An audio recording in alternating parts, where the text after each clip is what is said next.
Hey foodies, welcome back to my channel. So today's recipe will be Bhindi Masala. Just a note, so the ingredients mentioned here are totally adjustable to your taste. So let's not waste our time and let's look at the ingredients. To make Bhindi Masala for 4 people, you'll require 1 cup of diced onion, 1 cup of diced tomatoes, ginger garlic paste, finely chopped green chilies, okra or bhindi cut lengthwise, 2 tablespoons of oil, 1 tablespoon of cashew and almonds each, 1 tablespoon of jeera, 2 cloves optional, half a cinnamon stick optional. Instead of cloves and cinnamon stick, I used 1 dried red chili, 2 bay leaves and 1 teaspoon of asafetida or hing. Powdered spices that may be used are red chili powder, turmeric powder, coriander powder, kitchen king masala or garam masala and salt to taste. Now that we saw the ingredient, it's now time to get to the cooking. Heat up a 2 tablespoons of oil in a pan and let it heat.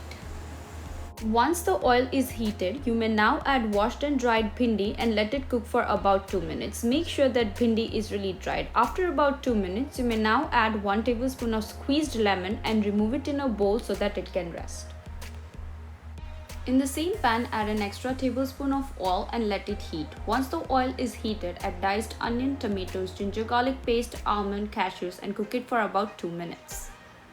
After about 2 minutes, remove the ingredients and blend it into a paste or gravy. Now, if you are willing to add water, here is the time. Once the bhindi is added, you won't be able to add water as it will make the bhindi sticky and tasteless. So if you want to add it now.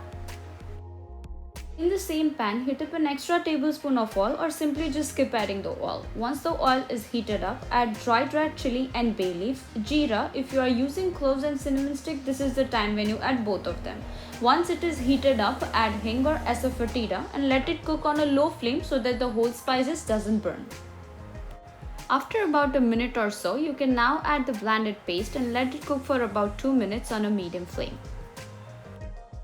Once the gravy is cooked, it's now time to add powdered spices such as red chili powder, turmeric powder, coriander powder, garam masala or kitchen king masala, salt to taste. I use kitchen king masala as it balances the entire taste of the recipe so well. Mix it well and let it cook for a minute and a half to 2 minutes. After about time, you can add bhindi and cook it on a medium flame for an additional 5 to 7 minutes. Now mix the bhindi well and let it cook for an additional 2 minutes. If the bhindi is well cooked and sabzi is ready, it's now time to serve it hot with rice, naan or even a roti.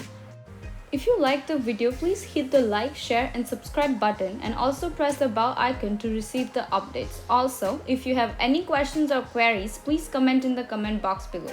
The detailed recipe will be in the description box. So foodies, see you till next time.